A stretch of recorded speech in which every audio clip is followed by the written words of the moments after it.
పరిస్థితి ఎట్లుంది? ఏముంది సార్, మున్నేరు బాధ్యతలు వరద బాధ్యతలు అయిపోయినాం. ఇప్పుడు పోయిన సంవత్సరమే వచ్చింది, మళ్ళీ వెంటనే వచ్చింది. గవర్నమెంట్ కరకట్ట పోతాం, అది పోతాం, మీకేం ఇబ్బంది లేదు అని చెప్పి ఓట్ల ముందు వచ్చి కరకట్ట పోస్తాం మీకు అంటే ఎలక్షన్ ముందు మీకు హామీ ఇచ్చారు. పొంగులేటి శ్రీనివాసరెడ్డి గారు, తుమ్మల నాగేశ్వరరావు గారు కరకట్ట కట్టిస్తాం, మీకు వచ్చిన ఇబ్బంది ఏమి లేదు, మీకు మేము అండగా ఉన్నాం, మన ప్రభుత్వాన్ని గెలిపిస్తే మీకు ఇది శుభ్రం చేసి పెడతాం, కరకట్ట 30 అడుగుల కరకట్ట కడతాం, మీకు ఇబ్బందులు ఉండవు. పొంగులేటి శ్రీనివాసరెడ్డి గారు, తుమ్మల నాగేశ్వరరావు గారు వచ్చారు, ఈ బజార్కి వచ్చారండి, ఈ ఏరియా మొత్తం తిరిగారు. ఇప్పుడు నిన్న కాదండి, ఎలక్షన్ ముందు తిరిగారు. ఎలక్షన్ ముందు ఇప్పుడు ఇట్లా జరిగిందనేసి ఇప్పుడు ఎవరు రావట్లేదు. వచ్చి రోడ్డు మీద మెయిన్ రోడ్డు మీదకి వచ్చి వెళ్ళిపోయారంట, కానీ లోపలికి అయితే రాలేదండి, లోపలికి ఎవరు రాలేదు. ఇక మేము 3 రోజులు మంచి ఏ తంటాలు ఉమెన్స్ హాస్టల్ పోతున్నాం, అక్కడ ఎవరో ఏ మహానుభావుడు ఉండి పెడుతుండో తెలియదు, అక్కడ వంట చేసుకుని అక్కడే పెడుతున్నాం, తింటున్నాం. మళ్ళీ వీళ్ళకి వచ్చి కాపలా పెట్టి చూసుకుంటున్నాం, అశుభ్రంగా అంట్లు బట్టలు 5 క్వింటాల బియ్యం సార్ మననే తెచ్చిపోయింది, మొత్తం మీరు ఏరుకుంటా క్లీన్ చేసుకుంటున్నాం. మళ్ళీ మధ్య బయట దొంగలు కూడా వచ్చి మేము లేనప్పుడు ఈ బట్టలు కానీ బండ్లు కానీ సైకిళ్ళు కానీ బయట వాళ్ళు వచ్చి తీసుకెళ్తున్నారు ఆటోల మీద. ఇబ్బందిగా ఉంటుందని చెప్పి పిల్లల్ని భార్యల్ని అక్కడే వదిలిపెట్టి మగవాళ్ళ వరకు వచ్చి ఇక్కడ ఇంటి దగ్గర బట్టలు పోకోకుండా సైకిళ్ళు బండ్లు పోకోకుండా ఇక్కడ కాపలు ఉంటున్నాం. మళ్ళీ మధ్యాహ్నం టయానికి వెళ్ళి అక్కడ భోజనం చేస్తున్నాం, మళ్ళీ సాయంత్రం అక్కడే పండుకున్నామండి. మళ్ళీ తెల్లారుజామున 5 గంటలకు లేచి వచ్చి మళ్ళీ ఈ సామానికి కాపలు ఉన్నామండి. ఇలాంటి సంఘటన ఫస్ట్ టైం జరిగిందా లేదంటే గతంలో సార్ 2004లో ఒకసారి జరిగింది, పోయిన సంవత్సరం ఒకసారి జరిగింది, ఈ సంవత్సరం ఒకసారి జరిగింది, ఇంకా అంతకు ముందు 84లో జరిగిందంట, కానీ అప్పుడు లేము సార్.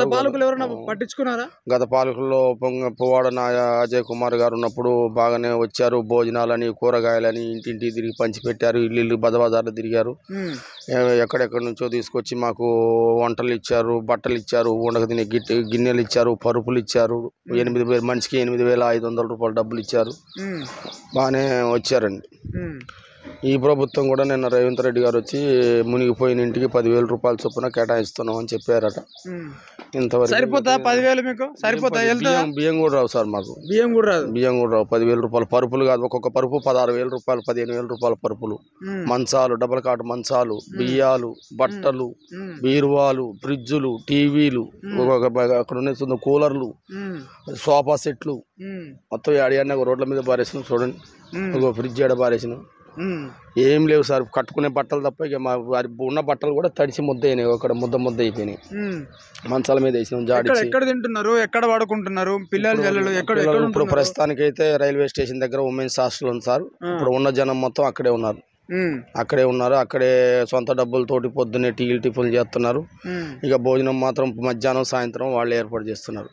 మరి ఎవరు పెడుతున్నారో మాకైతే తెలియదు, ఏర్పాటు జరిగింది. మొన్న ఫస్ట్ రోజు అయితే తోటరామరావు గారు పెట్టించారండి, మా 48వ డివిజన్ కార్పొరేటరు, మాజీ కార్పొరేటర్ పెట్టించారు. మళ్ళీ బీఆర్ఎస్ పార్టీలో పనిచేసిన అతను భోజనం వంట చేసి పెట్టాడు.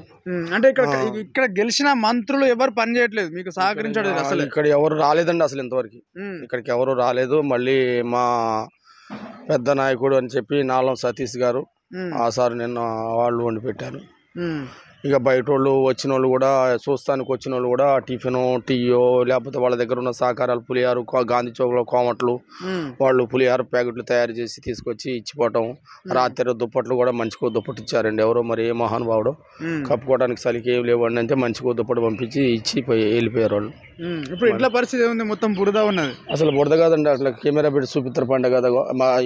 ఇక్కడి నుంచి మొదలు పెట్టుకుంటే ఫ్రిడ్జ్లు, కూలర్లు, సోఫా సెట్లు అన్ని బయటే ఉన్నాయి కదా సార్. మీరు ఏమన్నా ఇంట్లో చూద్దురండి, 5 కేజీల 5 క్వింటాల బియ్యం అట్లే సన్న సైడ్ల మీద ఏ లెవెల్ వచ్చినాయో, ఎక్కడ దాకా వచ్చినాయో స్లాబ్ లెవెల్ నుంచి వెళ్ళిపోయినా సార్. అసలు ఇంట్లో కాదు, ఏం పోవటానికి కూడా దారిలేదు. ఇది నాదే సార్, ఇల్లు నాదే.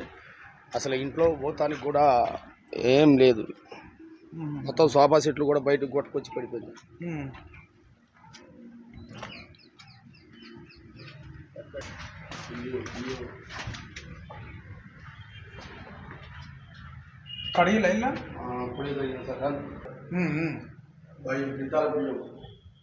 ఒక గింజ కూడా తినడానికి కూడా లేదు. చూడండి ఆ సన్ సైడ్ల మీద బియ్యం, అన్ని బియ్యం మూటలు అన్ని 5 క్వింటాలు తెచ్చి మననే మిల్లి దగ్గర పట్టించుకొచ్చి వేసినాడ, ఒక్క గింజ కూడా లేదు ఇంట్లో. మనకు ఆ లెవెల్ వచ్చింది, అంటే మొత్తం ముక్కిపోయినాయి బియ్యం, మొత్తం వాసన వచ్చేది. అయ్యే ఇప్పుడు వాసన అచ్చా ఆ బియ్యం వాసన వచ్చేది. ఈ మూటలన్నీ తీసి బయట పడేయాలి. ఇప్పుడు అవి స్లాబ్ లెవెల్ వచ్చింది. అవి నీళ్ళు అక్కడ వరకు వచ్చింది.